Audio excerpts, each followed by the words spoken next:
वैसे यार इनको बसंत पंचमी के दिन सरस्वती माता को पूजन तो करना चाहिए, है ना? तो बुरो लोग की गोला बटवा दे, बोला ये कौन करेगा?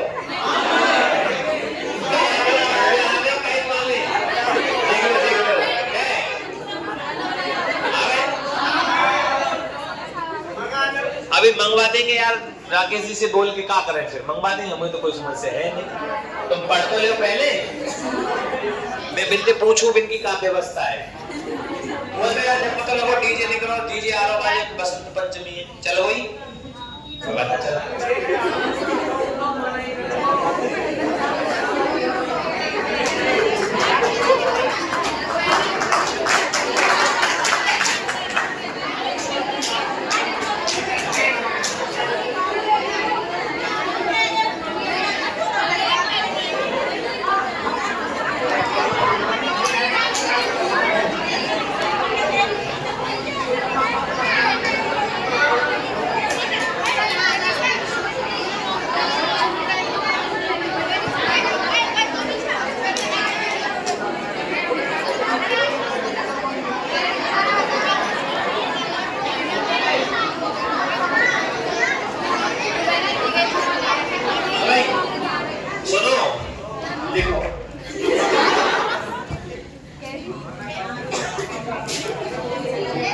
तुमने पहले क्यों बताया क्या?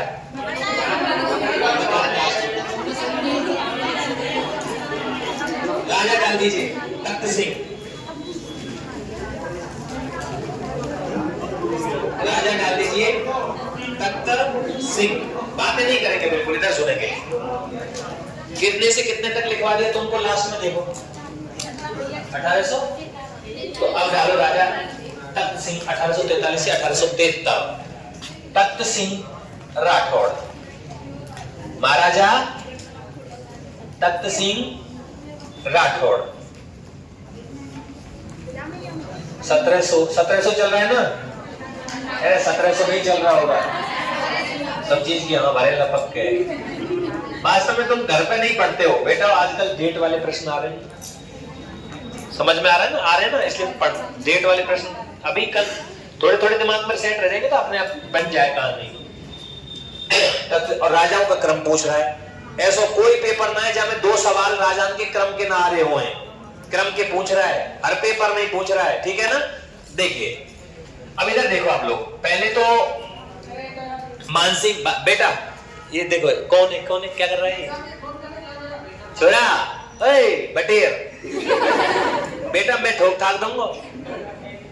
मैंने तुमसे एक बात कह रखी है कि क्लास चालू होने से पहले तक आप अपने हंसी मजाक को करके बाहर आ जाओ, सही है ना? और क्लास चालू होते ही एकदम चुपचाप बैठ जाओ। बात करने वाले का नंबर आता नहीं है, और फिर मैं भी गुंजाइश नहीं छोड़ूंगा, मैं भी कह दूंगा जा। तो ये नहीं बोलनी पड़े चीजें, तुमको भी बोलनी पड़ेगी, तो फिर क्या मतलब निकला, बोलो? अब तुमको समझाते रहे क्या ऐसे ही रोज? तो अब तो तुम खुद समझदार हो। मैं तो अभी ये उम्मीद तुमसे कर रहा था, अभी मैं बोलने वाला था, पर तुम जो कहते कि मास्टर अपना ही अपना प्रचार कर रहे, मैं यूं कह रहा हूं कि इस बार जो 12th क्लास में आर्ट्स वाले जो बच्चे हैं अच्छी परसेंट लेकर के आए, या फिर साइंस वाले बच्चे हैं जो गरीब हैं और जो नहीं पढ़ सकते, उनको कंपटीशन में यहाँ ले आना। मैं कोशिश करूंगा कि वो उनको उस जगह पे पहुंचाया जाए जैसे तुम पहुंच रहे हैं। नहीं आई समझ में? ये काम तुम्हारा है करने का, बाकी नहीं लाएंगे तो भी उनको बाद में तैयारी तो करनी ही पड़ेगी। लेकिन अच्छी समय पर अच्छी सलाह देने वाला भी बहुत बड़ा विद्वान आदमी माना जाता है। अच्छी सलाह दे दो, नहीं तो मत दो। कई लोगों को हंसी आएगी कि अपना प्रचार कर रहा है। मुझे इस मार्केट में रहने के लिए अच्छे बच्चों की जरूरत है, बदमाश की नहीं। वो इंटेलिजेंट है लेकिन वो बदमाश है, उसकी कोई जरूरत नहीं है, क्योंकि मुझे रिजल्ट कौन देगा? जो सीरियस बच्चा है, चाहे वो कमजोर है। आई समझ में?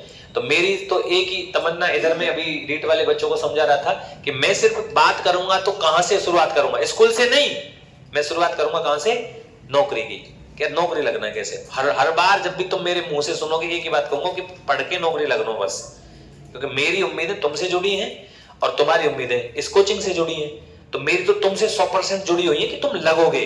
और मैं तो ये कामना करता हूं रोज की अपनी कोचिंग में तैयारी करने वाला ज्यादा से ज्यादा नौकरी लगे। अब ये कामना कौन कर रहा होगा? या तो तुम्हारे घर वाले कर रहे होंगे, मम्मी और पापा, या तुम्हारा भाई या फिर मैं कर रहा हूंगा। तुम्हारे अड़ोस पड़ोस का चाचा भी ये सोच रहा होगा कि कोचिंग जा रहा हो, नौकरी नहीं लगना चाहिए। आ रही है समझ में? तो मेरी उम्मीद है, सोच के देखिए कि एक मेरी उम्मीदें कहाँ है। स्कूल वाले ये सोचते हैं कि परसेंटेज बनाए, और मैं क्या सोचता हूँ कि जब परसेंटेज तुम कम ले आओ 5, लेकिन जो मैं हम लोग जो समझाएं उस पर आप काम कर लो, क्योंकि वो जीवन का आधार है। इसलिए बार बार में बातें नहीं कही जाए। तो राजाओं को पढ़ो तुम एक बार। इंटरेस्ट नहीं आता है क्या? यहाँ खत्म हो रहा है। आज की क्लास मैंने तुम्हारे वो चलाई है, कौन सी क्या चलाता है? दुर्ग चले, समझ में आए ना? तो इनको पढ़ने के बाद दुर्ग अपने आप समझ में आ जाएंगे। अब हम चित्तौड़गढ़ को पढ़ेंगे ना, तो जिन लोगों ने चित्तौड़गढ़ का इतिहास पढ़ा है उनको लगेगा हाँ यार मैं तो इन चीजों को पढ़ रखा हूं, कुछ कुछ चीजें छूटेंगी, वो जुड़ जाएंगे उसमें। तो यहां देख लो, पहले इसको कवर करो। आ जाओ, देखिए तख्त सिंह 1857 की क्रांति का राजा है, और 1857 की क्रांति स्पेशल टॉपिक है, स्पेशल आता है पेपर में। अब भी आया है, भारत की भी आई और राजस्थान की भी आई। 2 प्रश्न आएंगे कम से कम, मैं गारंटी दे रहा हूं। क्रम जब लेगा राजा पूछ लेगा, ठीक है ना? इसकी क्रांति में महाराजा को पढ़ेंगे अलग तरीके से, यहां पढ़ा रहा हूं मैं, क्रांति में और पढ़ाऊंगा, ठीक है ना? क्रांति में क्रांति के हिसाब से चीजों को लेकर आएंगे, यहां इनको पढ़ रहे हैं। तख्त सिंह जी ने क्या हुआ, मानसिंह जी राठौर पढ़े तुमने। अंतिम राजा कौन कल पढ़ा तुमने, बोलो? तुम तो अपने दिमाग को सिर्फ उस जगह कनेक्ट रखो कि मैं मास्टर पूछे मैं तुरंत जवाब दे दूं। और एक बात सोचो कि मैं कमजोर क्यों हूं, सारे बच्चे उत्तर क्यों दे रहे हैं, अपने आप पढ़ाई में मन लगेगा। मानसिंह के संतान नहीं हुई। मानसिंह के क्या नहीं हुई? संतान नहीं हुई। अब गड़बड़ यही से होती है, संतान नहीं हुई तो बालक तो आएगा ना कहीं से। आपको पता है मेवाड़ मैंने पढ़ाया तो हमने कई बार बागौर से गोद लिए थे ना, 2 बार बागौर से गोद आए थे। तो यहाँ गोद आएगा। इनका एक परिवार, इनके ही वंशज कहां रहते हैं? ईडर में। अब ईडर को देखो, बार बार आपने पढ़ा ना, ईडर। मेवाड़ के साथ आपने ईडर को बहुत पढ़ा है। जब आप आंदोलन पढ़ोगे, जनजाति आंदोलन, तो वहां ईडर, सोंठ के भील, इस तरीके से गोविंदगिरी, मोतीलाल तेजावत को पढ़ोगे आप लोग, ठीक है? तो दोस्तों यहाँ गुजरात लगता है, तो यहाँ एक रियासत पड़ती है, कौन सी? ईडर। तो तख्त सिंह को ईडर से गोद लिया गया था। कहां से गोद लिया गया था? ईडर से गोद लिया गया। तो तख्त सिंह को यहाँ के महाराज बना दिए। अब मैं तुमसे कुछ लॉजिक समझाऊंगा, तुम सोचेंगे कि सर जी आप बिल्कुल सही बोलते हो। इतिहास को उस तरीके से पढ़ो जो है। क्या इस तख्त सिंह जी के भावात्मक संबंध मारवाड़ के लोगों से उतने जुड़ जाएंगे का जितने मान सिंह जी के जुड़े हुए थे? नहीं जुड़ेंगे, क्योंकि ये बाहर से आया है, गोद लिया है, बाहर से आया है, तो इतने ढंग से कनेक्ट नहीं हो पाएगा। मानते हो ना इस चीज को? आपको भी कहीं दूसरी जगह छोड़ दिया जाए तो घुलने मिलने में टाइम लगता है। बोल लगता है कि नहीं लगता है? तो पहली बात तो ये है। तो इनका जब राज्य अभिषेक हुआ था तो यहाँ पॉलिटिकल एजेंट थे, और राज्य अभिषेक के समय और राज्य अभिषेक करवाने वाले कौन थे? तो वो कौन थे? अच्छा सुनिए, ये जो मारवाड़ है ना, अब अंग्रेजों ने काम कर रखा था। लॉर्ड डलहौजी की नीति आ गई थी, डक्टिन ऑफ लेसेप्स, राज्य हड़प नीति। अगर किसी राजा के संतान नहीं है, गोद नहीं ले सकता, तो फिर उस राज्य का क्या होगा? अंग्रेजी राज्य में मिला दिया जाएगा उसे। मैंने बताया था भारत में 2 राज्य थे, एक तो अंग्रेजी राज्य, जो अंग्रेजी राज्य था, जो सीधा सीधा अंग्रेजों के हाथों में था, और एक था राजाओं के राज्य। राजाओं ने अंग्रेजों से क्या कर रखी थी? संधियां। 2 तरीके का भारत था, अगर तुम पढ़ोगे, ब्रिटिश भारत और रियासती भारत। रियासती भारत में राजा और नवाब थे, और ब्रिटिश भारत में अंग्रेज थे। जैसे कि राजस्थान के अंदर ब्रिटिश भारत का हिस्सा बताऊं, अजमेर। ब्रिटिश भारत का हिस्सा कौन था? अजमेर। अजमेर पर अंग्रेजों का कब्जा था, ब्रिटिश भारत का अधीन आता था। लास्ट में भी जब 1 नवंबर 1956 को राजस्थान का एकीकरण हुआ, तो अजमेर जो है वो केंद्र शासित प्रदेश था। नहीं आई समझ में बात? कि सर जी आपको तो ये भी नहीं पता ना कि ब्रिटिश भारत, आप तो पूरे भारत को ब्रिटिश जानते होंगे ना? नहीं, जिस जगह अंग्रेजों ने कब्जा पूर्ण रूप से कर लिया, लड़ाइयां कर करके, युद्ध नहीं हुए, कितने दुनिया भर के युद्ध हुए। अवध को जीत लिया था, अवध मतलब अयोध्या, अवध को जीत लिया था, अवध को कब्जा कर लिया था। तो हमारे यहां पर ब्यावर वाला क्षेत्र और अजमेर वाला क्षेत्र अंग्रेजों का था, तो ब्रिटिश भारत का हिस्सा था। बाकी के जो मेवाड़ था ना, वो राजा के अंग्रेजों के साथ संधि हो रखी थी, तो वो रियासती भारत था। कौन सा भारत था? रियासती भारत, जिसमें राजाओं का अधिकार था।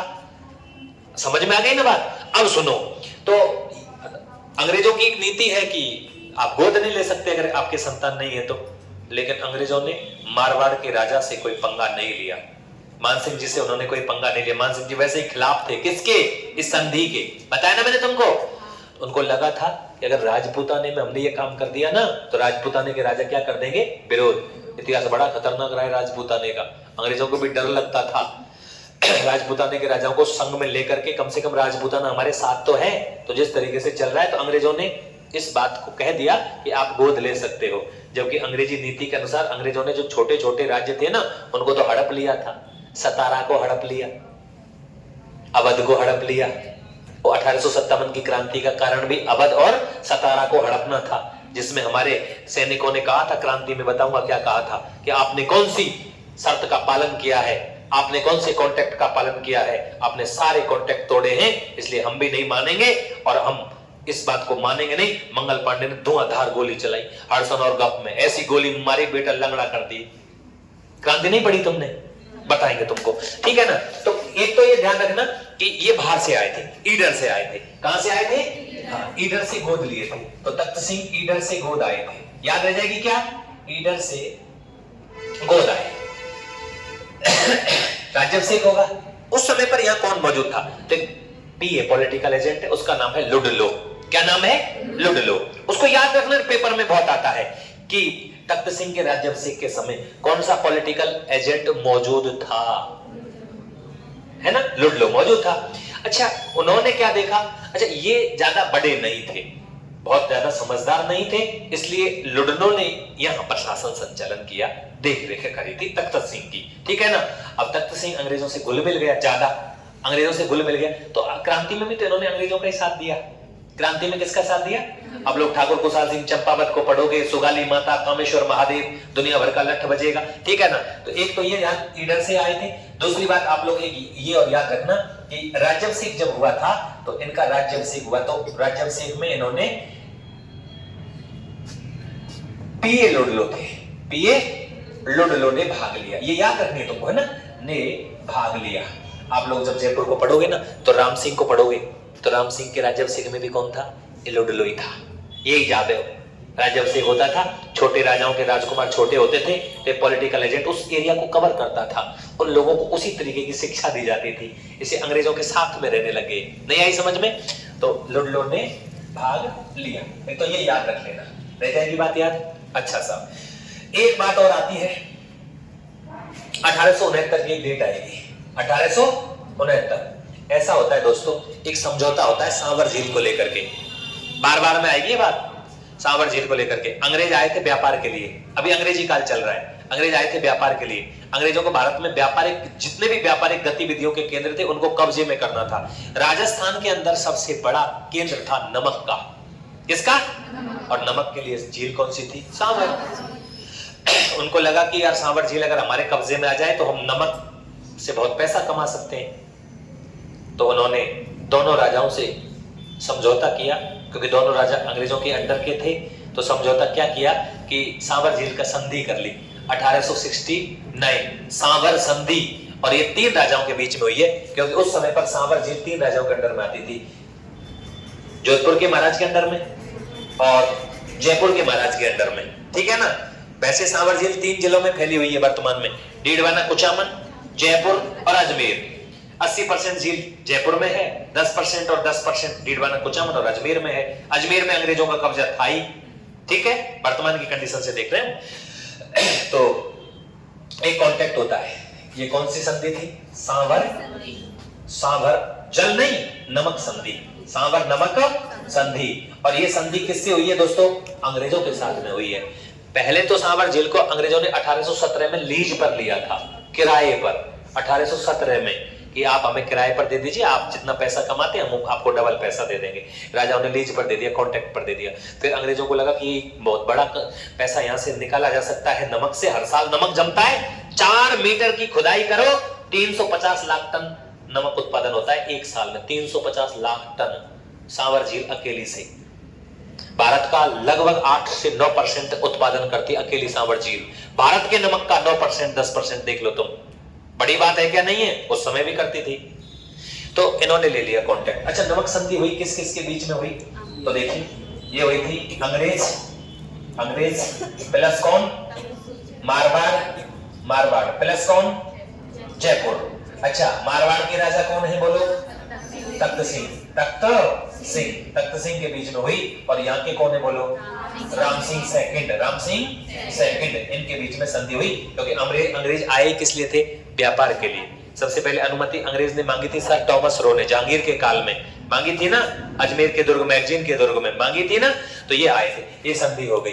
अब एक चीज और होती है, अंग्रेजों ने दिमाग लगाया, एक काम करते हैं, इन जो ये राजा है ना, नए जो बने हैं, यहाँ इनको अंग्रेजी पढ़ाई देते हैं। अब हमारे राजा अंग्रेजी पढ़ाई तो जानते नहीं थे, अंग्रेजों की बात समझ में नहीं आती थी।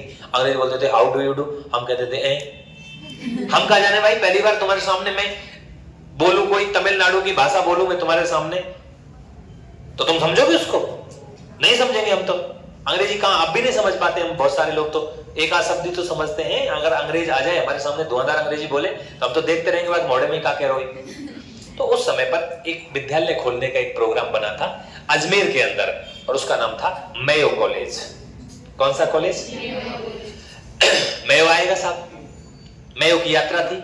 लॉर्ड मेयो, अंग्रेज बड़ा अधिकारी है, वो आ रहा था अजमेर में। उस समय पर सारे राजपुताने के राजा बुलाए गए कि भाई आप आइए, क्योंकि राजाओं से कांटेक्ट था अंग्रेजों का, तो राजा ही तो आएंगे ना। तो राजा गए। तो ऐसा हुआ कि जो मेवाड़ के महाराणा थे उनकी कुर्सी आगे लगाई गई थी, और जो ये थे तख्त सिंह, इनकी कुर्सी उनके पीछे लगा दी। इनको पता लगा कि आपकी कुर्सी जो है महाराज मेवाड़ के महाराणा से पीछे लगाई है। इनके दिमाग में बैठा, अच्छा इसका मतलब हमारी तो इज्जत ही नहीं है। तो इन्होंने लॉर्ड मेयो के दरबार में भाग नहीं लिया। ये प्रश्न ध्यान रखना है तुमको कि किसने 1870 के लॉर्ड मेयो के दरबार में भाग नहीं लिया था। बाद में लॉर्ड मेयो को पता लगा कि यार मारवाड़ के महाराज रोस गए, चक्कर पड़ सकता है, धीरे धीरे सारे महाराज रोस गए। अच्छा, राजाओं को फूट डाल दी, इससे फूट डलेगी बोलो। ये तुम समझ नहीं रहे हो अंग्रेजों की कौन सी नीति है, ये फूट डालो राज करो। बेटा, एक राजा से दूसरे राजा को भिड़ा दो, राजाओं में विरोध हो जाएगा। क्योंकि राजाओं में ये था कि मैं बड़ा हूं, मैं बराबर का हूं। भाई हम मेवाड़ और मारवाड़ बराबर के राजा हैं, तो हमारी कुर्सी मेवाड़ के राजा के बराबर में लगनी चाहिए। अंग्रेजों ने जानबूझ करके पीछे लगवा दी। राजा इस बात से नाराज हो गया, वो भी नहीं चाहते थे कि तख्त सिंह नहीं आए, क्योंकि इन राजाओं में क्या बन जाए? फूट बन जाए। तख्त सिंह गया ही नहीं साहब, भाग ही नहीं लिया। उसके बाद में लॉर्ड मेयो ने कहा कि ऐसी बात है, अंग्रेज गए साहब। उन्होंने कहा नहीं महाराज, आपका अपमान करने का हमारा कोई मकसद ही नहीं था, हमने तो ऐसे ही नॉर्मल कुर्सियां लगवा दी थी, लेकिन अब हम अंग्रेजी शिक्षा देना चाहते हैं। राज परिवार के बच्चे हैं, उनको हम अंग्रेजी शिक्षा पढ़ाएंगे, और हमारे जो अंग्रेजों के बच्चे हैं, अफसरों के बच्चे, वो यहाँ पढ़ेंगे। अंग्रेज राज परिवार अपने खुद के परिवार सहित रहते थे ना, तो अब क्या खोला जाए उसके लिए। ये बार बार पेपर में रिवाइज हो रहा है, एनसीईआरटी में लिख रहा है दोस्तों। मेयो कॉलेज 1872 सुना होगा तुमने, मेयो कॉलेज सुना है क्या? लॉर्ड मेयो कॉलेज, कॉलेज नहीं है, बीए की पढ़ाई नहीं होगी इसमें, बीएससी की पढ़ाई नहीं होगी इसमें, सिर्फ और सिर्फ स्कूली शिक्षा दी जाएगी। नाम था मेयो कॉलेज, लेकिन ये एक स्कूल था जिसमें राजाओं के और अंग्रेजी अफसरों के बच्चों को अंग्रेजी तालीम सिखाई जाएगी, अंग्रेजी शिक्षा सिखाई जाएगी। तो तख्त सिंह के पास में गए साहब अंग्रेज, उन्होंने कहा महाराज आपकी आज्ञा हो तो हम एक ऐसा स्कूल चलाना चाहते हैं और लॉर्ड मेयो के नाम से खोलना चाहते हैं स्कूल, उसमें आपके भी बच्चे पढ़ेंगे, राज परिवार के बच्चों को हम पढ़ाएंगे, और हमारे अंग्रेज बड़े अफसरों के जो बच्चे हैं, जो हमारा गवर्नर जनरल है, एजेंट टू गवर्नर जनरल है, उनके बच्चे इसमें पढ़ेंगे। तो आप अंग्रेजी सीख जाओगे, आपके बच्चे अंग्रेजी सीख जाएंगे, लेकिन उसके लिए हमें कुछ जरूरत पड़ेगी, तो आप हमारी मदद करोगे तो हम ये स्कूल खोलें। अंग्रेज तो बड़े चालाक थे, स्कूल खोलें। तो वो राम सिंह के पास में भी गए, जयपुर के महाराज के पास में, मैंने लिखाया था तुमको, उन्होंने भी चंदा दिया था, और इनके पास में भी आए। इन्होंने कहा बताइए कितना पैसा चाहिए? बोले 1 लाख रुपया चाहिए। इन्होंने कहा 1 लाख रुपया ले जाओ। तो लॉर्ड मेयो कॉलेज जो अजमेर में खोला गया था, उसके लिए इन्होंने कितने का चंदा दिया था? 1 लाख रुपए का चंदा दिया था। ये याद रखनी है, क्योंकि वो स्कूल है जो राजा महाराजाओं के बच्चों के लिए ही खोला गया था। कॉलेज नहीं है, वो क्या है? स्कूल, जिसमें कौन सी शिक्षा दी जाएगी? अंग्रेजी शिक्षा दी जाएगी, सीधी सी बात है। अच्छा, उस स्कूल में पहला जो स्टूडेंट था वो अलवर से गया था, मंगल सिंह नरोका। मंगल सिंह जी गए भैया, मंगल सिंह भाई बच्चे थे उस समय पर, तो वो हाथी पे बैठ के जाते थे। किस पे? उस समय पर हाथी घोड़े चलते थे, तो हाथी पे बैठ के मंगल सिंह जी, एक आवासीय स्कूल खोला गया था, बच्चों को यहीं रखा जाएगा, पढ़ाया जाएगा, अंग्रेजी शिक्षा उनको सिखाई जाएगी, और जो बड़े अफसरों के लड़के हैं अंग्रेजों के, वो भी इस स्कूल में अंग्रेजी पढ़ाई करेंगे, ठीक है ना। तो उसमें इन्होंने सहयोग दिया।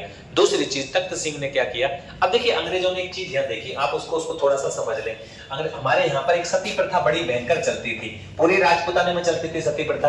पहले तो सती प्रथा, मैंने एक दिन बताया था तुमको, पहले तो इस तरीके से थी कि भाई अगर कोई जैसे राजा की या किसी व्यक्ति की मृत्यु हो गई और उसकी पत्नी मर्जी से जलना मरना चाहती है उसके साथ में, तो वो मर सकती थी, ठीक है ना। अब लोकतंत्र है, अब तो मर भी नहीं सकती, नहीं मर सकती ना, अब नहीं हो सकता ऐसा, जिंदा रहने का लोकतंत्र में अधिकार है। लेकिन धीरे धीरे धीरे धीरे ये जो है, ये क्या जबरदस्ती से करने लग गए। बोले मर गया आदमी, बोले जलना ही पड़ेगा, ऐसा हो जाता है। कोई भी चीज लंबे समय तक चल जाती है तो फिर वो धीरे धीरे धीरे धीरे परंपरा ही बन जाती है। बोले बन जाती नहीं बन जाती है। तो उसके बाद में अंग्रेजों ने यहाँ आकर के देखा, अंग्रेजों ने कहा यार आज शादी हुई है, कल पति की मृत्यु हो गई, और उसके बाद में उस लड़की को जलाया जा रहा है। तो उन्होंने तख्त सिंह से कहा कि आप अपनी रियासत में एक कानून बना दीजिए कि कोई सती नहीं होगा। क्या नहीं होगा? सती। अच्छा, अंग्रेजों के ये काम बड़े भले थे, वास्तव में अच्छे थे उनके काम, कि यार ये तो गलत काम है, डाकन प्रथा पर रोक लगाना, सती प्रथा पर, समाधि प्रथा पर, मानव व्यापार पर, क्रय विक्रय पर, ठीक है ना। उस समय विवाह होते थे राजाओं के यहाँ, तो बहुत सारे लोग उधर भेजे जाते थे। दास प्रथा जिसको कहते थे, उनसे संतान होती थी, उनको गोला गोली कहते थे। जो लोग जाते थे उनको डावरिया कहते थे, पेपर में आ रखा है बहुत बार, ठीक है ना। तो भैया इन्होंने सती प्रथा पर क्या लगवा दी? रोक लगवा दी। सती प्रथा पर बिल्कुल रोक लगवा दी कि आप कोई सती नहीं होगा। तो ये लुडलो के सहयोग से रोक लगाई गई।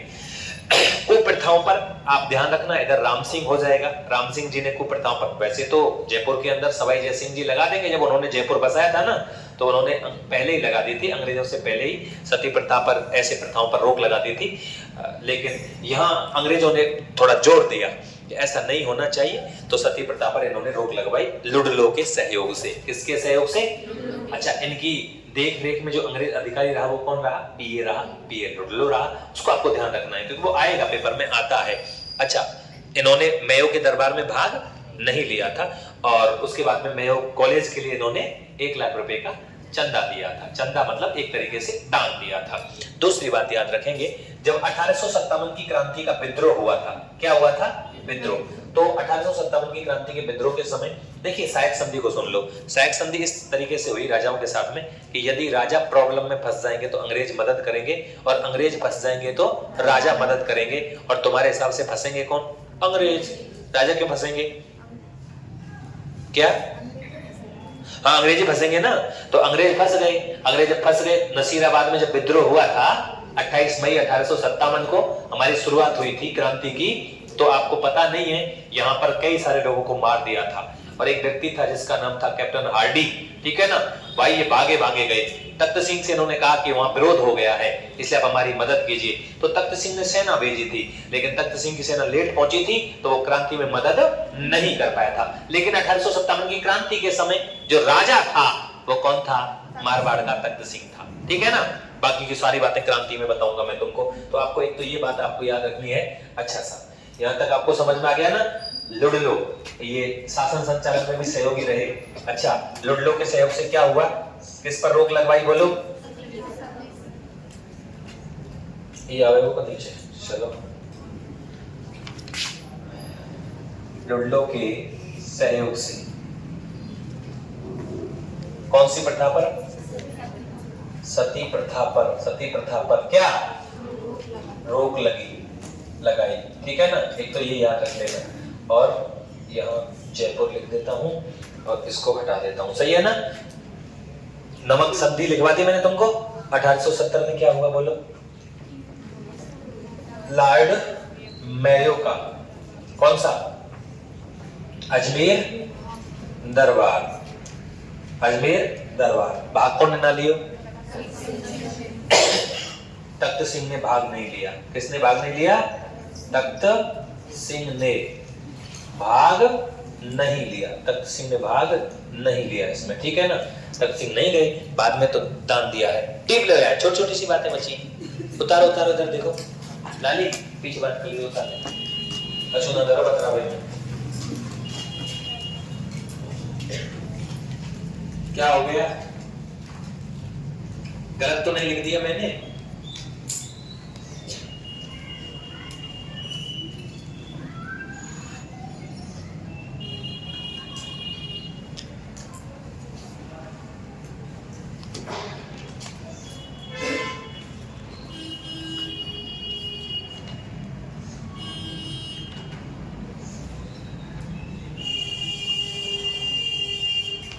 खत्म कर ले यार, आ गया है। छोटे छोटे राज हैं, जल्दी उतार ले।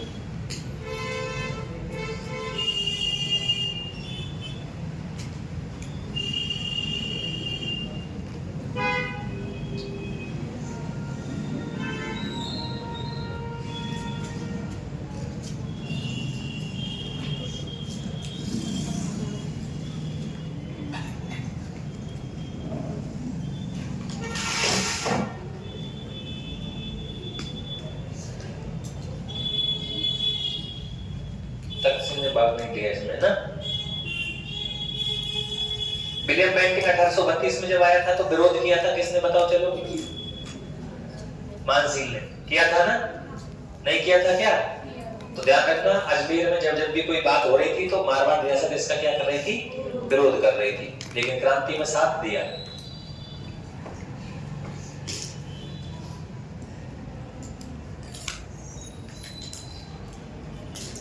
ये सावर नमक संधि बार बार पेपर में आती है।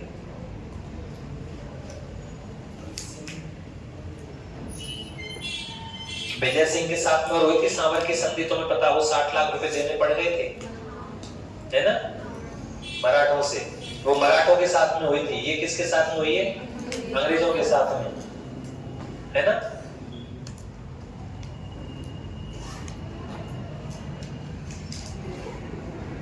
लेकिन ये नमक संधि है, वो नमक संधि थोड़ी थी, वो सांवर संधि थी। सांवर स्थान पर संधि हुई थी इसलिए सांवर थी। ये नमक को लेकर के ये नमक संधि है। लॉर्ड मेयो का अजमेर दरबार, तख्त सिंह ने भाग नहीं लिया। बताओ लियो कहो ना लियो? अब ऊपर सरका दो तो क्या, तो थोड़ा सा बताओ है भाई। ये लाली कहां से आई है आज गुड़िया? सोपरी रोड, सोपर रोड। इतनी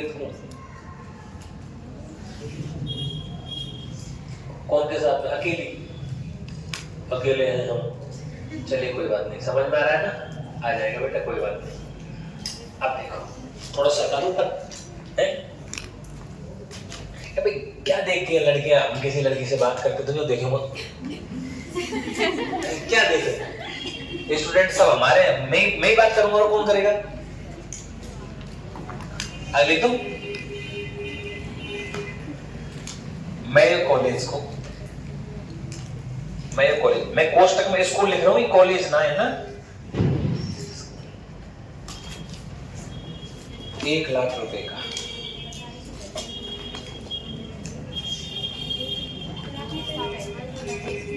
क्या बेटा? मैं तो कह रहा हूं तो तुरंत ही थोड़ी बन जाए वो कॉलेज, नियमों तो रखी जाएगी जी। 72 में तो पढ़ाई चालू है गई में। पहले चंदा मांगो ना जाए वो का, तो चंदा दे रहे हैं हम तो।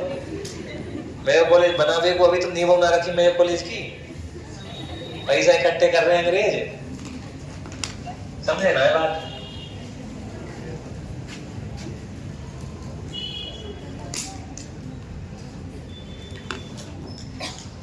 मेयो कॉलेज में पहला एडमिशन कौन को?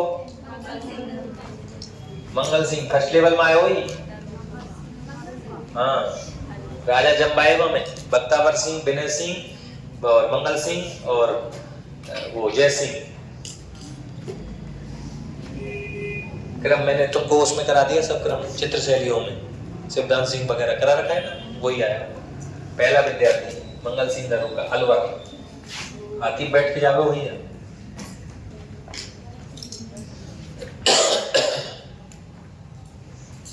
लिख दिया।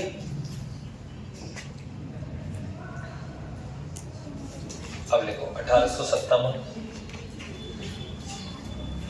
क्रांति के समय मारवाड़ के राजा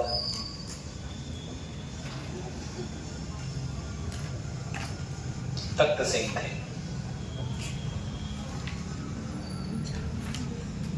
तख्त सिंह थे। निर्माण लिख देना इनके। मानसिंह का थड़ा। मानसिंह का थड़ा। थड़ा जाने? मृत्यु स्मारक है ना? तखत सागर तालाब। तखत सागर तालाब, तखत सागर झील। श्रृंगार चौकी।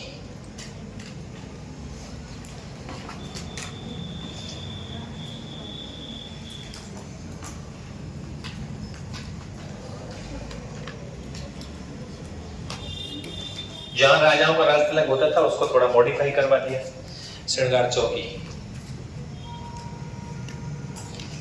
अजीत सिंह ने भी बनवाई थी श्रृंगार चौकी में काम, इन्होंने थोड़ा ढंग से करवा दिया था। ठीक है ना भाई? ये बता दीजिए।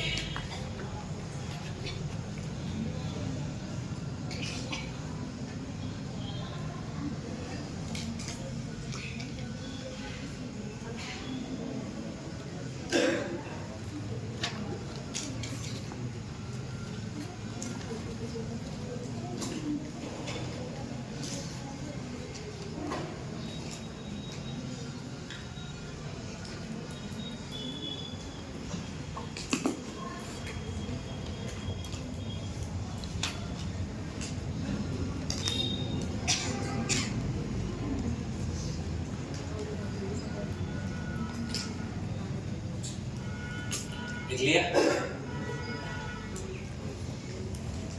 अब इनकी रानी का नाम लिख दीजिए।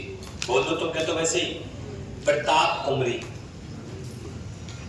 रानी का नाम। उन्होंने एक किताब लिखी है 2 रानी तख्त सिंह की। कौन है? प्रताप कुमरी। ग्रंथ हरि पदावली, हरि पदावली, और दूसरी लिखी उन्होंने राम पदावली। बेटा एक प्रश्न और आता है, पदावली के लेखक कौन है? नहीं पता? मीरा। पदावली किसकी है? मीरा भगवान के लिए पद गाती थी। अगर यहीं से आए पदावली ग्रंथ है मीराबाई का, और आ जाए हरि पदावली ग्रंथ है, राम पदावली ग्रंथ है। पदावली का मतलब छोटे छोटे पद टुकड़ों में। बसो मोरे नैनन में नंदलाल, मोर मुकुट मकराकृत कुंडल, अरुण तिलक लिए भाल, बसो मोरे नैनन में नंदलाल। पूरे दुनिया ये गाती रही क्या तो मीराबाई? एक ही गीत इस तरीके से। पायो जी मैंने राम रतन धन पायो। सलमान खान ने प्रेम रतन धन पायो। मीराबाई का गाना है पायो जी मैंने राम रतन धन पायो। मीराबाई का पद है ये, पद है ये, पद ये गाती थी वो दिन भर। चलिए नोट लगा दीजिए। पदावली ग्रंथ।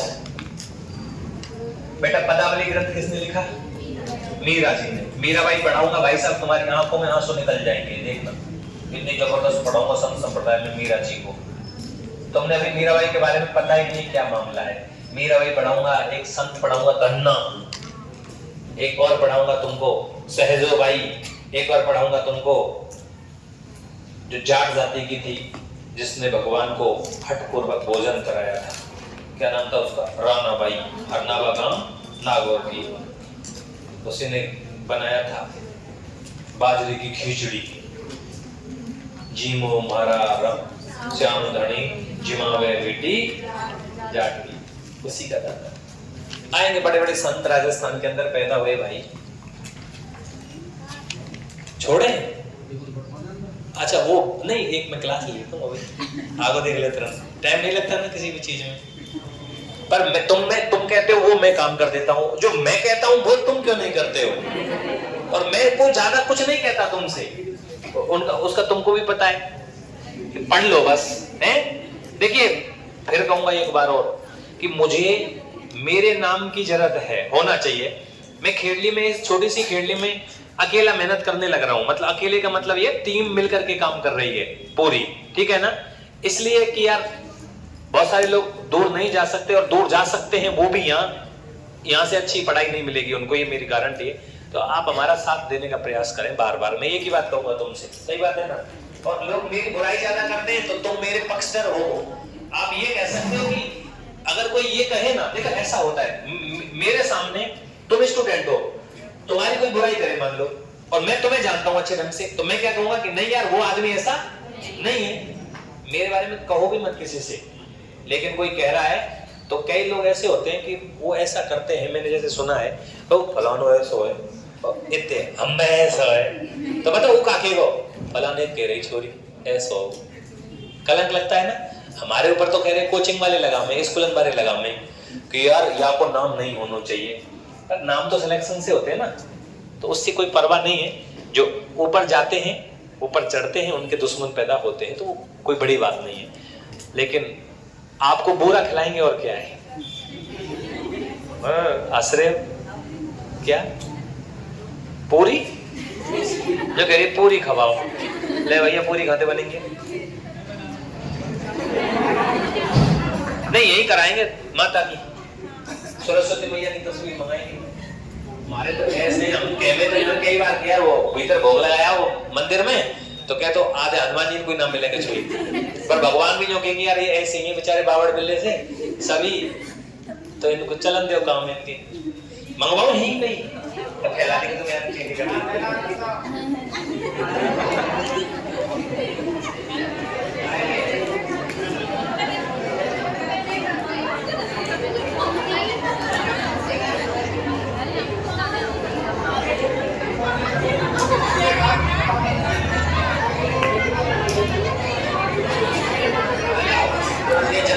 जब तक ये लेके आ रहे हैं ना कुछ बांटवे को, जब तक मैं राजा करा देता हूँ, छोटा सा ही बहुत इंटरेस्ट आएगा तुमको। डाल दो जसवंत सिंह सेकंड, बहुत अच्छा राजा है।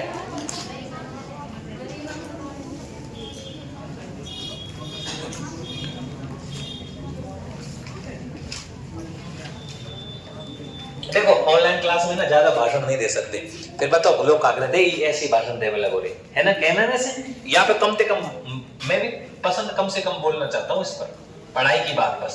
जसवंत सिंह सेकंड, लास्ट में कौन सा राजा, कितना टाइम लिखवाया तुमको, 73 से 95 लिख देना, 1873 से 95।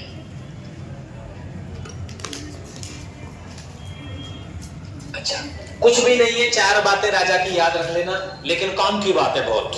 देखो एक तो इनका मंत्री है, वह मंत्री याद रखियो, बाको नाम है इनको भैया, ये सर प्रताप का नाम है भैया, सर प्रताप। इसकी कहानी को मैं फिर तुमको थोड़ा सा सुना देता हूँ।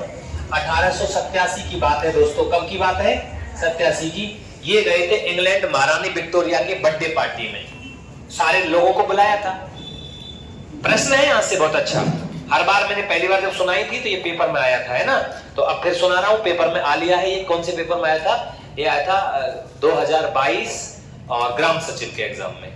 तो सुनो थोड़ा सा सुन लीजिए कहानी कैसी है कि सर प्रताप अंग्रेजी नहीं जानता था, लंबा तगड़ा आदमी था, शरीर एकदम बढ़िया, बॉडी बड़ी खतरनाक, मूछें रखता, दाढ़ी रखता, टोपा एकदम, तुमको बताइए मारवाड़ी पगड़ी खतरनाक होती है। सारे राजाओं को निमंत्रण था कि भाई सब महारानी विक्टोरिया के जन्मदिन में इंग्लैंड जाएंगे, तो भैया जहाज चलते पानी के, तो बैठ के सब अपने अपने जहाजों में चले गए। तो ये जो है अपने सर प्रताप, इनको उपाधि दी गई थी प्रताप सिंह। ये वहां पहुंच गए इंग्लैंड, पहली बार गए, अंग्रेजी कल्चर पहली बार इन्होंने देखा था। तो बरसात हुई उस समय, जब ये 2 मिनट रुको, अभी मैं कहानी सुना लो, जब मैं बता दूंगा।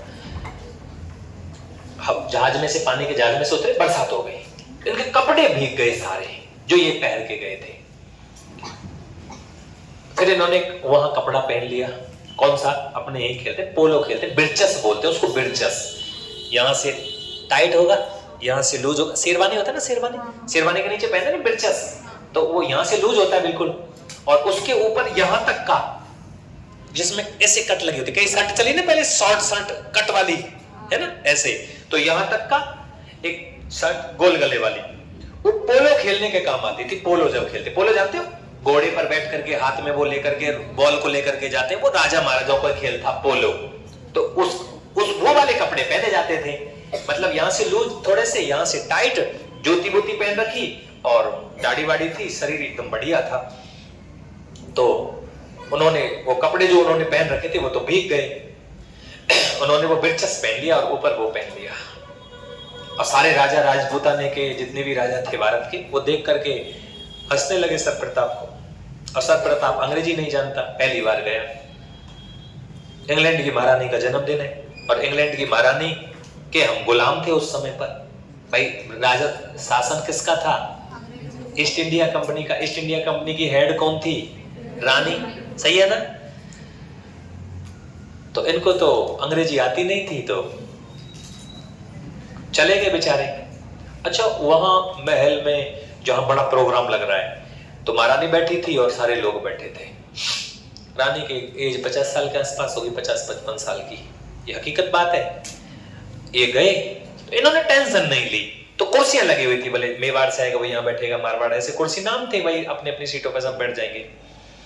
तो जैसे ही इनकी एंट्री होती है तो इनको सारे लोग देख करके हंसते हैं, क्योंकि इन्होंने पोलो खेलने वाले कपड़े पहन रखे थे, और जो पार्टी थी वो शाही पार्टी थी। भाई रानी की पार्टी है तो शाही पार्टी है ना, सूट वूट वाले पहन गए उसमें।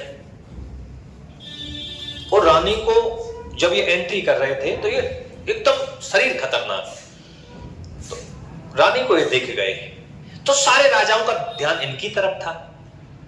अंग्रेजी में बात करें, इनको अंग्रेजी समझ में नहीं आती है, इस तरह करो तुम्हारी। रानी को दिखा यार सारे लोग मेरी तरफ ना देख करके ऐसा कौन आ गया जो सब लोगों का ध्यान उधर है। तो बीच में गली थी, जैसे इधर कुर्सी है, इधर कुर्सी, बीच में रास्ता है। तो विक्टोरिया खड़ी हुई, विक्टोरिया ने देखा, अच्छा यार एकदम एकदम खतरनाक सा आदमी दिखा, लंबा तगड़ा शानदार, दाढ़ी वाड़ी एकदम काली दाढ़ी, बाल वाल सेट, एकदम खतरनाक आदमी का शरीर एकदम मस्त था। और वो पहन रखे थे तो उसमें तो अलग ही दिखता है। तो रानी ने देखा, अच्छा ये जो आ रहे हैं, जो भी हैं, इनको देख करके हंस रहे हैं, क्योंकि ये वो कपड़े पहन के आ गए जो जिससे पोलो खेला जाता है। लेकिन कई बार ऐसा होता है, कहते हैं ना पहली नजर में ही प्यार हो जाना, वो उस जगह पे एकदम सही बैठता है। रानी ने जैसे देखा तो उस आदमी के अंदर, चाहे वो सब लोग उधर देख रहे हैं, और प्रताप सिंह को यह भी पता था कि ये सब लोग मेरी हंसी कर रहे हैं, लेकिन वो आदमी एकदम रॉयल तरीके से, जिस तरीके से राजा चलता है ना, वो राजा का भाई है, चला आया उसी तरीके से, डरा नहीं, ना 1% घबराहट, ना कुछ। रानी को लगा यार ये सारे लोग इसको देख रहे हैं, इस आदमी को कोई फर्क ही नहीं पड़ता है। नजदीक आया तो देखा, पता लगा, रानी ने बगल में पूछ लिया कौन आ रहा है? ये मारवाड़ के महाराज जसवंत सिंह के भाई प्रताप सिंह जी हैं। रानी को प्यार हो गया तुरंत, शादीशुदा और थी वो। रानी ने कहा वाओ ब्यूटीफुल, बॉडी फुल, पूरा फुल। अच्छा, और बैठने ही वाले कुर्सी पे इतनी देर में सर किया, प्रताप को सर कहा। रानी ने क्या कहा? Sir Pratap coming to stage, मतलब आप स्टेज पर आ जाइए। अब देखिए क्या होता है। रानी को लगा यार ये बहुत अच्छा आदमी है, इसके अंदर 1% भी डर नाम की चीज नहीं है। उसका आदमी के, तुम सोचो कितने राजा बैठे, सब उसको देख रहे, सब उसकी हंसी बना रहे, लेकिन उसको कोई डर नहीं लगा। अरे जो था पहन के आ गए, सीधी सी बात है। रानी ने बिठा लिया अपने पास में, तो सारे राजा बोलने लगे कि बेटा इसको कोई ना कोई सजा सुनाई जाएगी, क्योंकि इस तरीके के कपड़े पहन के आए तो इसकी रानी बेइज्जती करेगी। अपने पास में बिठा लिया, कोई कुछ नहीं किया रानी ने। लोगों ने सोचा चलो देखते हैं क्या होगा आगे चल के। उसके बाद में खाना खाने का वक्त आया, सा लंच डिनर जो भी होता होगा वो तो तरीके से खाना खाया जाएगा। अब आप एक बात बताओ, अगर आप गांव में खाना खा रहे हो तो तुम धुआंधार ले चल दे भैया, धुआंधार 2 और रख दे, 3 और रख दे, सब्जी कर दे, पानी पी के रायतो कर दे, धुआंधार चलेगा ना? लेकिन अगर गलती से कोई पढ़ी लिखी सी शादी में चले गए सिटी में, तो तुमको रोटी को टूक भी है ना हिसाब से तोड़ना पड़ेगा, ज्यादा ना तोड़ सके। मजाक नहीं, बेइज्जती है जाए, फलाने को मेहमान बड़े बड़े टूक खा रहा हूं कैसे करम मर गए, मानते हो नहीं? हकीकत है क्या नहीं है? अगले को कोई फर्क नहीं। खाना लग गया, सारे लोग खा रहे थे। अच्छा, रानी बैठी है आगे स्टेज, मेन स्टेज पर, सारे लोग बैठे हैं। सारे लोग जब देख रहे थे, पता है क्या हुआ? सर प्रताप ने खाना खा लिया, इसने तो भैया निपटा दिया जल्दी, खींच खांच के मीटर है। अच्छा, उसमें क्या है, नींबू रखते थे वहां, तो अपने यहां नींबू है, खाना खाया, पानी में निचोड़ दे नींबू, पी जाए। वो ऐसा है, वो देखिए जलवायु का असर होता है, ठीक है ना। इंग्लैंड में उस समय पर क्या था, खाना खाने के बाद नींबू से हाथ रगड़े जाते थे, धोए जाते थे, क्योंकि वो ठंडा एरिया है, ठीक है ना, इसलिए कीटाणुओं का जल्दी खतरा है, तो नींबू से हाथ धोए जाते थे। अब यार सर प्रताप तो पहली बार गए, बाय का पतो या धोबे को है सबसे पहले तो खाली हो वाले धुआंधार तो खाए हो, मतलब कोई भी ना देखो वाने धुआंधार खींच गो, और तो सब धीरे धीरे तरीके से, जिस तरीके से राजा रानी खा रहे हैं उस तरीके से अगले ने कोई भी ना देखो, पहले पेट पूजा फिर काम दूजा, खींच लिया मीटर, खा पी के दन। और सुनो लास्ट में अब सब भाई, सबन को भाई पे ही ध्यान हो, सब पता है क्या सोच रहे थे, ये बेइज्जती करवावे वो, अब तो कपड़ा में बेइज्जती करवा दे, अभी रोटी खावे बेइज्जती करवाए वो, अंग्रेजी जाने ना है तो कोई की माने ना है, तो समझ में ना आ रहा है काई को माने कोई की, सही है ना। बाने भैया रोटी सबसे पहले, अब सब धीरे धीरे, अच्छा और उनको पेट ना भर रहा, सब टू के तोड़े और इतने मोड़े में जबर जो देखे हैं ये का करे वो, उसकी हर एक चीज अलग थी। रानी का पूरा ध्यान उसी पर, क्योंकि सबन को ध्यान वहीं पे, तो रानी को वहीं पे ध्यान। रानी को पता लग गया कि ये लोग इसकी बेइज्जती कर रहे हैं, क्योंकि उस आदमी को ये मतलब नहीं है, उसको ये मतलब है, वो एक एक चीज समझ रही थी, अगले को अपने से मतलब है। यार खाना खाने के लिए बुलाया तो खाना ही तो खाएंगे ना, अब खाना जिस तरीके से हिंदुस्तान में खाया जाता है उस तरीके से अगला खा रहा है, उसके अंदर एटीट्यूड नाम की कोई चीज नहीं थी, सीधी सी बात यह है, दिखावा 1% नहीं था। उस चीज से रानी इंप्रेस भी हो गई थी। उसके बाद में उसने नींबू उठाया, निचोड़ो भैया पियो, चांदी को गिलास हो पियो नींबू, और पी पा के लेके दे के हाथ बाल जो देते ना अपन, अपने यहाँ शौक होता है खाना खाने के बाद बाल जरूर हाथ में जाएंगे यूं, और फिर दाढ़ी जो कर करा कर सेट आराम से, अब चारों तरफ देख रहे हो, ये सारे लोग उसको देख रहे थे, सारे बात कर रहे थे अंग्रेजी में कि यार इसने तो बेइज्जती करा दी। रानी को लगा यार हमारे आशिक की, हमारे प्रेमी की बेइज्जती कर रहे हैं ये, तो रानी तुरंत खड़ी हुई, भूखी थी रानी, पूरा भोजन नहीं किया उन्होंने, रानी तुरंत खड़ी हुई, और रानी खड़ी हुई, रानी ने पता है क्या किया, और राजा भी खड़े हो गए, भूखे ही थे, गिलास ऐसे नींबू, गिलास लियो चांदी को गिलास, नींबू लियो निचोड़ो, सब ने देखो भैया ठीक है, सब राजा भी वही करना पड़ेगा जरा, नींबू निचोड़ा और रानी पी गई वाय। सब लोगों को पता लग गया कि रानी प्रताप से इंप्रेस है। उसके बाद में राजा प्रताप आ गया उधर से, रानी ने बड़ी बातें की, रानी के साथ में घूमा, रानी ने सैर कराई उसको, तो लोगों को लगा यार ये तो इससे तो रानी इंप्रेस हो गई, सिर्फ इसलिए कि उसके अंदर दिखावा नहीं था। अगली बार फिर अगला साल बर्थडे आया, फिर गया, लेकिन अगली बार उसको पता लग गया, रानी ने उसको समझा दिया कि आपकी बेइज्जती कर रहे हैं, लेकिन मेरे को आप अच्छे लगे, बहुत अच्छे लगे, इसलिए आपके साथ में कोई ऐसा दुर्व्यवहार नहीं हुआ। उन्होंने कहा ये करते भी तो मेरा क्या बिगाड़ लेते, अपन ने खाया पिया मस्त, सही है ना, आपकी पार्टी में, मैं को इनकी पार्टी में थोड़ी आया हूं, आपकी पार्टी में आया, राजा ने, मेरे महाराज भाई ने भेजा मुझे और मैं आया, मेरा काम मैंने कर दिया, ये लोग क्या करते हैं इससे मुझे कोई मतलब नहीं, ये भूखे हैं, मैं पेट भरा हूं। अगली बार जब आए, अगली बार उनके दिमाग में बात बैठ गई कि इनकी ऐसी करनी है सब राजाओं की। अब की बार वो वही कपड़ा पहन के आए जो यहां पहले पहन के, वही बरचस, वही यहां तक की अब की बार उन्होंने जोधपुर में ऐसा सूट बनवाया, किसी राजा के पास में नहीं था, अंग्रेज भी वो पहनना नहीं जानते, अंग्रेज लूज पहनते थे, तुमने देखे होंगे, ढीले ढीले फिल्मों में दिखाते हैं लूज से, इतना वो आदमी एकदम खतरनाक, शरीर से एकदम अच्छा था। तो उन्होंने जो आजकल सूट चलते हैं ना, कट वाले बगल में यूं और इस तरीके से पूरा सूट, यहां बंद गले तक का, जो कई बार मोदी जी पहनते हैं, तो वो सूट बंद गले का यहां तक का जिसमें बटन होते हैं, और उसी मैचिंग का पैंट, उसको एकदम प्रेस व्रेस करा के 2 जोड़ी ऐसे बनवाए बेटा, फिटिंग, मतलब जो बाजू है वो लूज नहीं होना चाहिए, एकदम फिट, जो आजकल जो पहन के जाते हैं, अब जो पहन रहे हैं वो, ठीक है ना, तो एकदम शानदार कपड़े, जूते उसी तरीके के जूते, एकदम शानदार पहन के टोपा वोपा लेकर के सेट गए भैया। अब की बार सब राजा बोले यार फिर बेइज्जती करावे कोई, पिछली बार भी बेइज्जती कराई, पर यार ये करो या की बेइज्जती क्यों होगी भाई, ये तो रानी का गर्लफ्रेंड है। अरे गर्लफ्रेंड नहीं होता है, बॉयफ्रेंड होता है, पर ये गर्लफ्रेंड है रानी का। अच्छा उधर चले गए सब, वो कपड़ों से ही जा रहा है गेट तक, जहां मेन गेट है, उसके बाद में एंट्री करनी है, तो सब लोगों को लगा यार ये तो फिर बेइज्जती कराएगा, लेकिन वो बहुत चालाक थे। अब चालाकी आदमी देख के ही तो चालाक बनता है ना। उधर उन्होंने कपड़े चेंज किए, एकदम लगा के कपड़े, बेल्ट एकदम खतरनाक, टाई वाई लगा के, टोपा वोपा पहन के, जोधपुरी कोट पहन करके, बंद गले का कोट पहन करके अब एंट्री हो रही है। अब दोबारा से सब लोग देख रहे थे कि भैया ई कौन आ रहा है, कई बार कपड़ों से बहुत आदमी को खतरनाक लगता है भाई कपड़ों से। अब एंट्री जब हो रही थी ना रॉयल अंदाज में, तो सारे लोग फिर देख रहे थे उसको, तो सब लोग बोल रहे हैं ई कौन है, तो एक बोला अरे यार ये तो प्रताप सिंह है। उसने कहा यार गेट तक तो ये उन कपड़ों में आया था, अब क्या कर दिया इसने। अब की बार रानी ने देखा, हुआ तेरी का आज तो खतरनाक लग रहा है, ठीक है ना, तो रानी ने डायरेक्ट कहा सर प्रताप जी आ जाओ, आ जाओ बैठो हमारे पास। तो लोगों को लगा, उसी दिन रानी ने पता है क्या कहा, उसी दिन कहा रानी ने आज के बाद जो सर प्रताप जी ने कोट पैंट पहन रखे हैं, सारे लोग इसी तरीके के कोट पैंट पहनोगे। आज भारत की राष्ट्रीय पोशाक का नाम है जोधपुरी कोट, वो सर प्रताप की देन है। किसकी देन है? भारत की राष्ट्रीय पोशाक का नाम क्या है? भारत की राष्ट्रीय पोशाक की जोधपुरी कोट है, वो किसकी देन है? सर प्रताप की। एक तो ये ध्यान रख लेना, जोधपुरी कोट सर प्रताप, इन्होंने एक झील बनवाई थी, इस झील का नाम, अच्छा ये 1887 में कहां गए थे?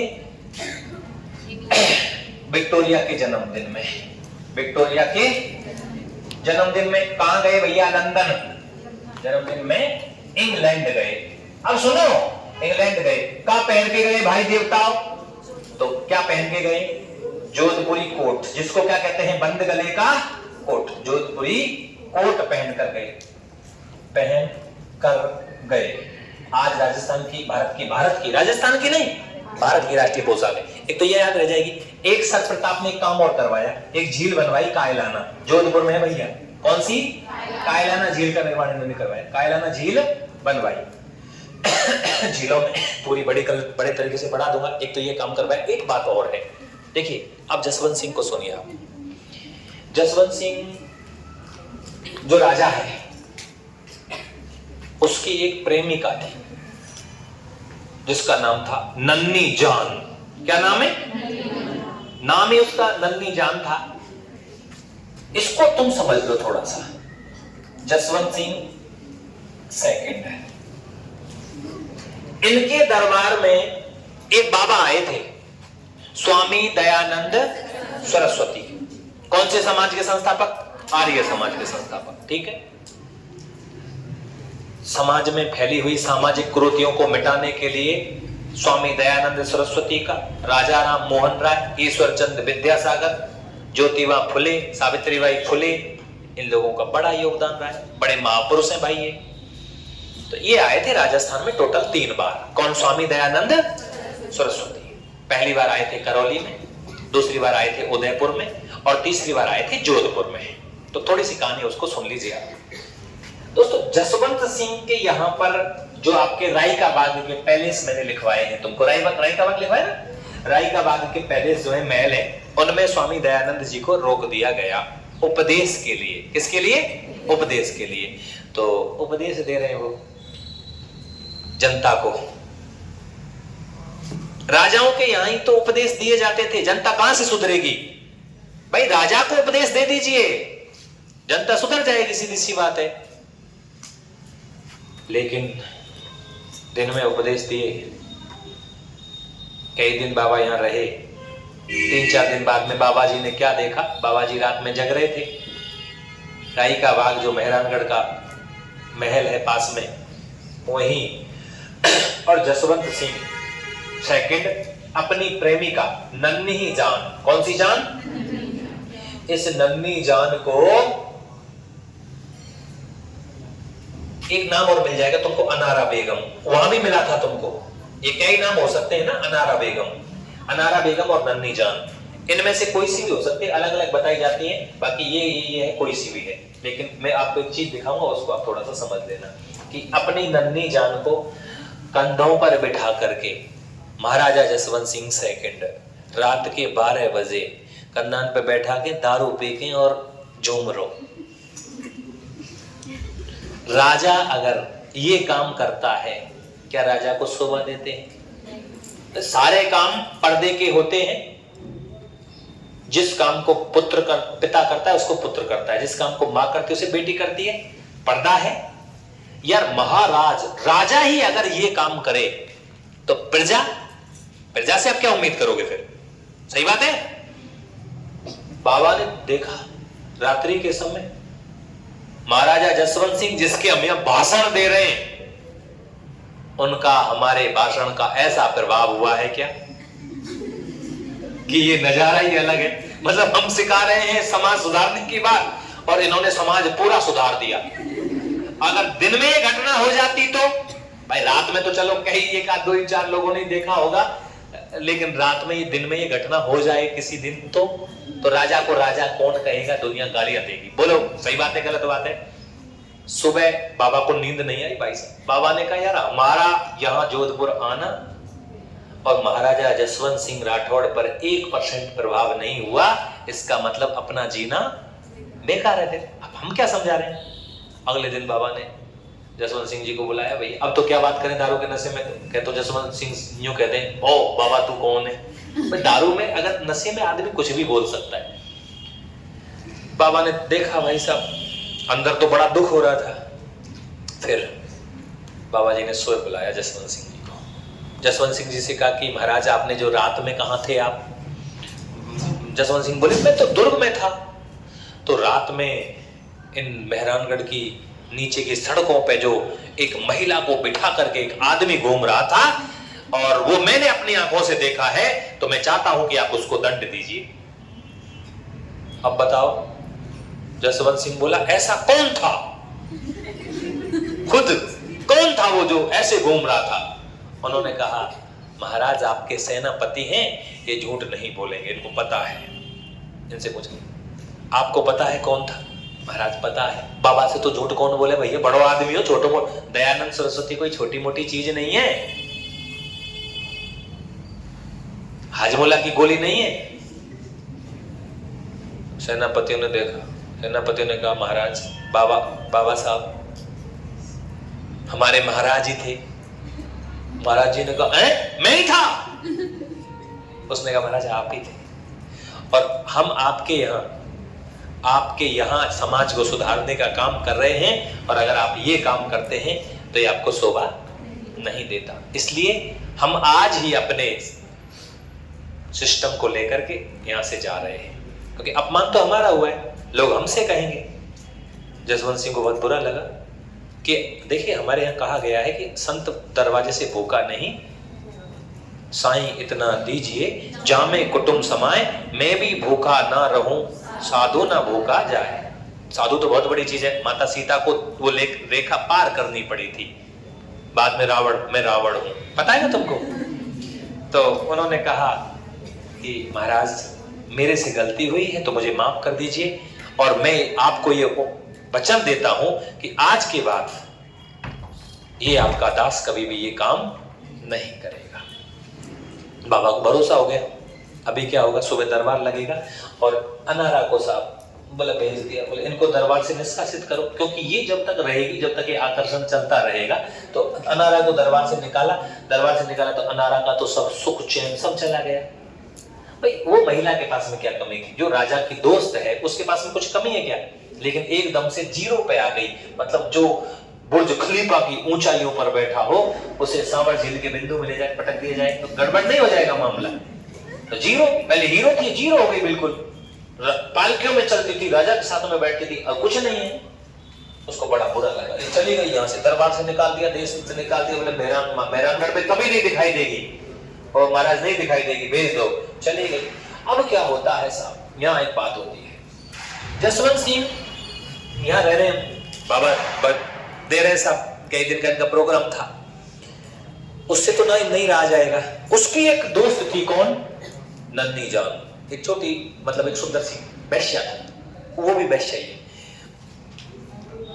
उसकी दोस्त थी। उसने नन्ही जान से कहा कि मुझे तो देश निकाला हो गया, लेकिन तुझे एक काम करना है। बोले गुरु माता काम करेंगे, उसकी तो गुरु माता ही है, आप कहेंगे जो कर देंगे।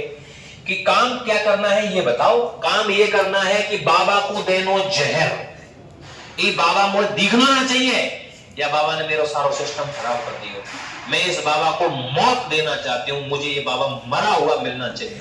तो करेगी यह काम? नन्ही जान ने कही कोशिश कर सकती हूँ। कोशिश क्या करते हैं देखिए, कोशिश लगा देना गेट। कोशिश क्या करते हैं सुनो।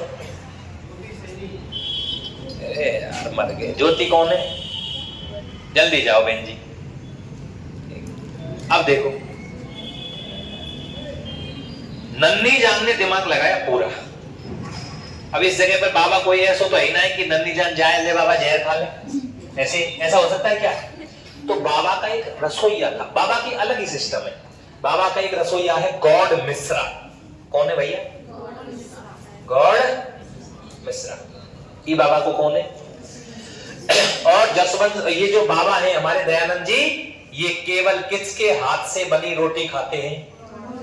गॉड मिश्रा के हाथ से। और बाबा अपने आप ही आता लाएगा मांग करके, किसी भी घर से ला सकता है, गॉड मिश्रा को देगा, बनाएगा गॉड मिश्रा। भरोसेमंद आदमी कौन?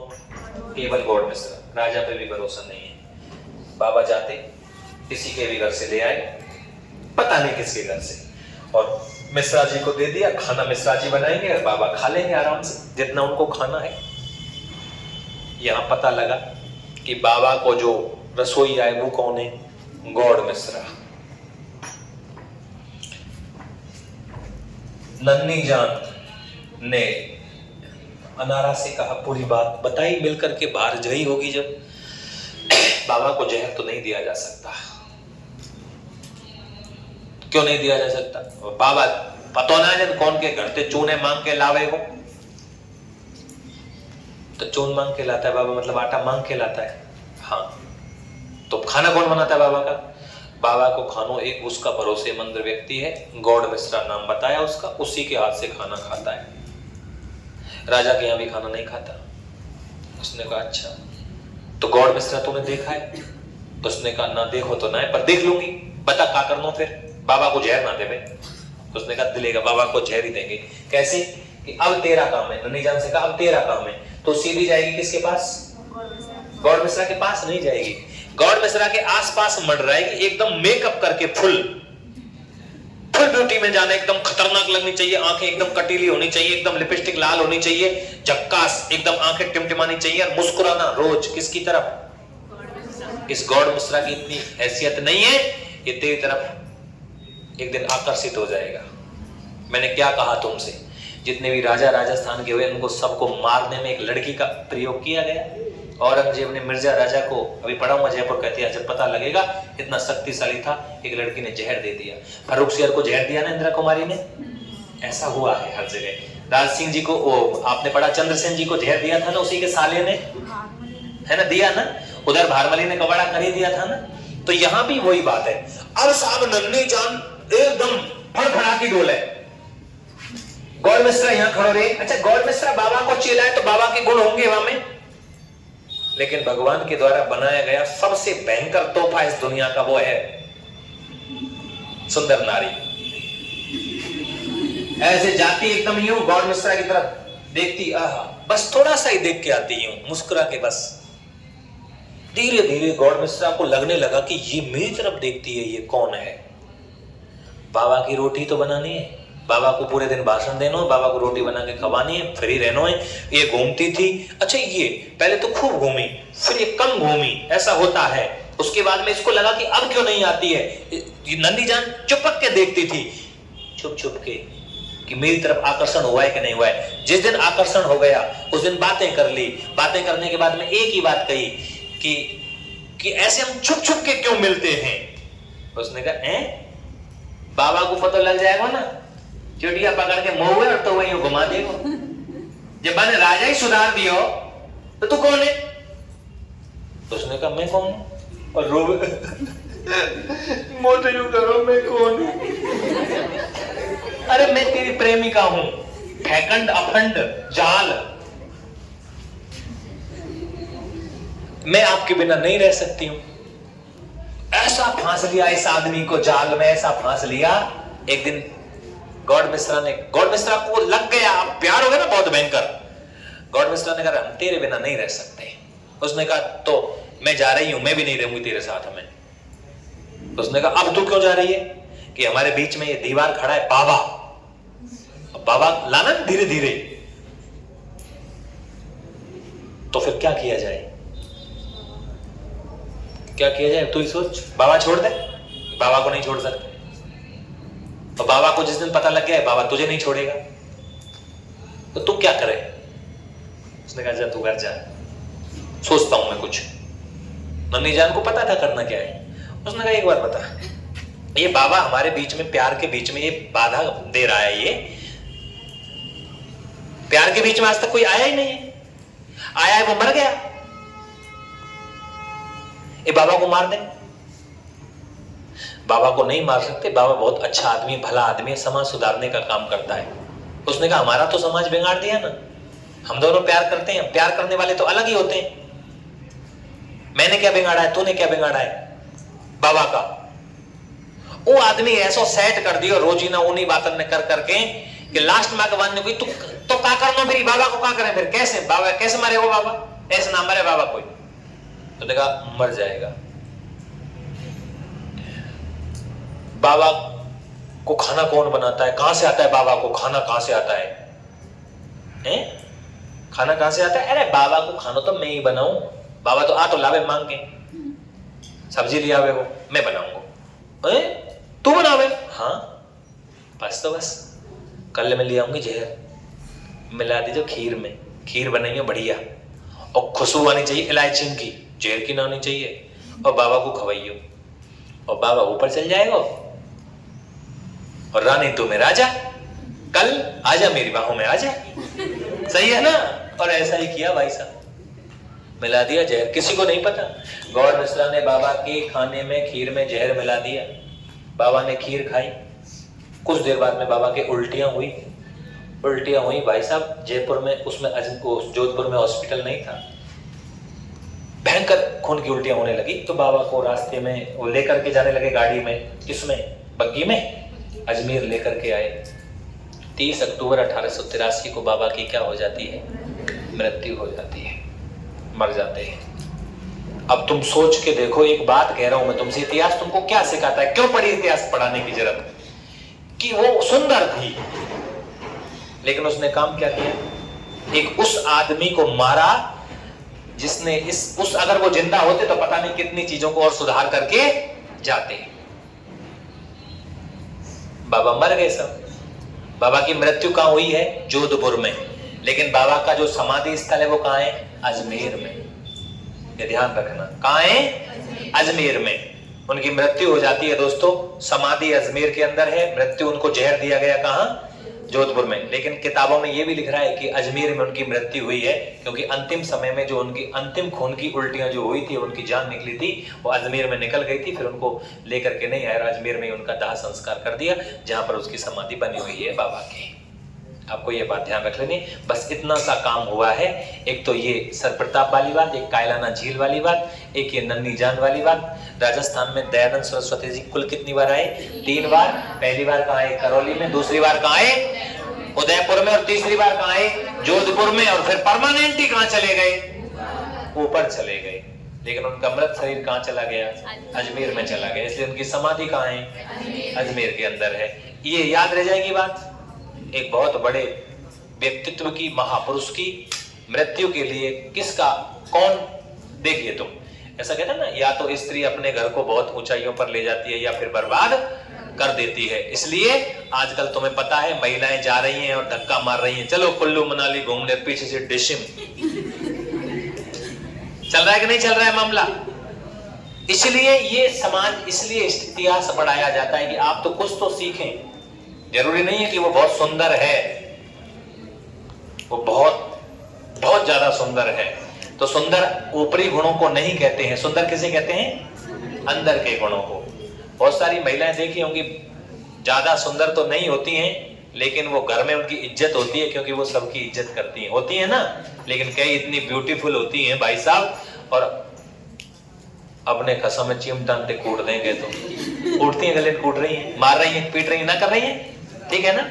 हाँ, ऐसा चल रहा है। इसलिए दोस्तों आपको कुछ खिला देते हैं और कल लिखवा दूंगा इसको। कोई दिक्कत है? अभी लिखवा दूं? बोलो।